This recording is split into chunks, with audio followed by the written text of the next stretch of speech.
Boa tarde, bom dia ou boa noite, dependendo do momento em que você está assistindo esse vídeo. Aqui é o professor Guilherme Rodrigues, professor de literatura de vocês. Queria aqui saudar a todos, e já de antemão, desejar para vocês do primeiro ano vespertino uma boa sessão de estudos e de reflexões sobre os conteúdos de nossa prova. Pois bem, galera, como vocês bem sabem, o conteúdo da prova de literatura dessa sexta-feira vai focar 4 conteúdos. O tema da intertextualidade, metalinguagem, o ponto felicidade clandestina, que vai estar intimamente ligado com o tema da metalinguagem, e por fim o quintismo, em diálogo com as 2 obras, História da Província de Santa Cruz, do Pero Magalhães Gândalo, e o poema A Santa Inês, do padre português José de Anchieta. Pois bem, vamos lá. Como vocês bem sabem, a literatura, como uma forma de diálogo, ela não está isolada, ela não se faz em si mesma. A literatura, ela se efetiva principalmente a partir das suas relações dialógicas com outras obras. Como eu bem disse em minhas aulas, a literatura, ela nunca é original a partir de um conceito quase que equivocado de originalidade, como alguém que escreve algo que ninguém jamais escreveu. Nós sabemos bem que não é assim.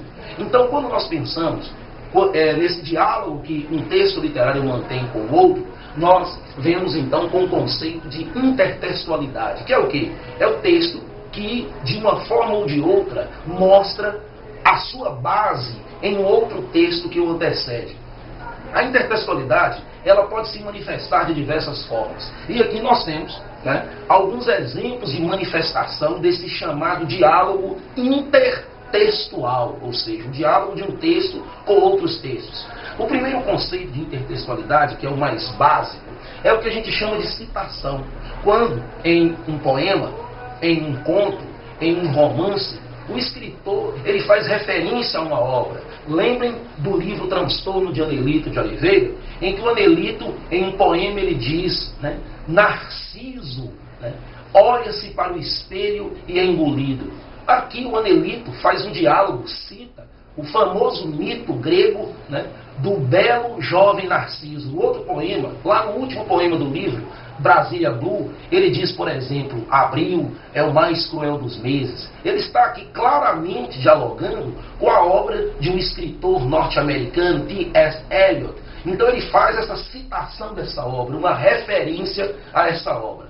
Os dois outro tipo de intertextualidade é quando um texto, ele, com outras palavras, ele fala, em essência, do mesmo tema de um texto anterior. Por exemplo, um diretor americano chamado Baz Luhrmann, não vou falar, depois eu chego em literatura propriamente dita, o Baz Luhrmann, ele dirige um filme chamado Romeu e Julieta, baseado, evidentemente, na famosa peça do Shakespeare. Ele pega, em essência, o tema do Shakespeare, os personagens do Shakespeare, mas coloca Romeu e Julieta nos dias de hoje.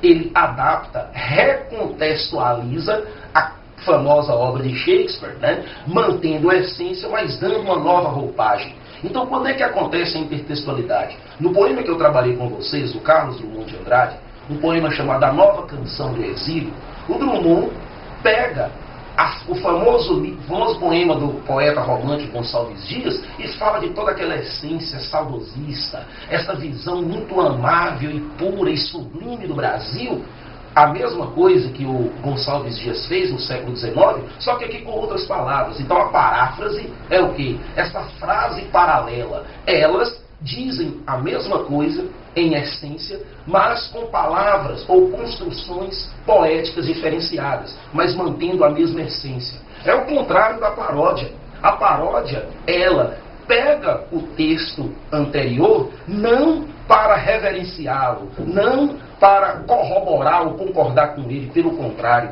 a paródia, ela é a rasura, a paródia é a pirraça, a paródia é o texto que brinca, que deturpa o texto anterior. Vocês já devem ter feito isso várias vezes, ouvido, quando se pega uma canção e muda-se a letra dessa canção, sempre apelando para o humor. Isso é a paródia, a brincadeira com o texto, sempre a paródia é marcada por esse tom irreverente.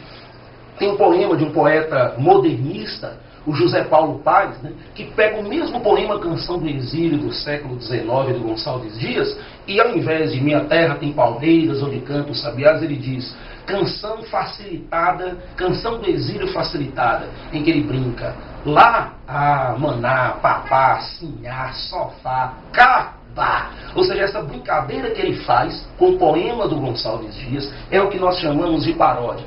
E por fim, nós temos a epígrafe. A epígrafe é o quê? Você tem um texto e antes desse texto iniciar, o autor coloca uma pequena citação no alto do texto, na introdução do texto, uma citação de um outro escritor. Lembre do livro Transtorno de Anelito de Oliveira? Quando você abre o livro, lá tem uma citação de um poema do Cruz e Souza. Aquilo é epígrafe. Essa inscrição que, de uma forma, né, é uma maneira do autor, com um texto de um outro escritor, antecipar a temática da sua obra. I'm bulletproof, nothing to lose.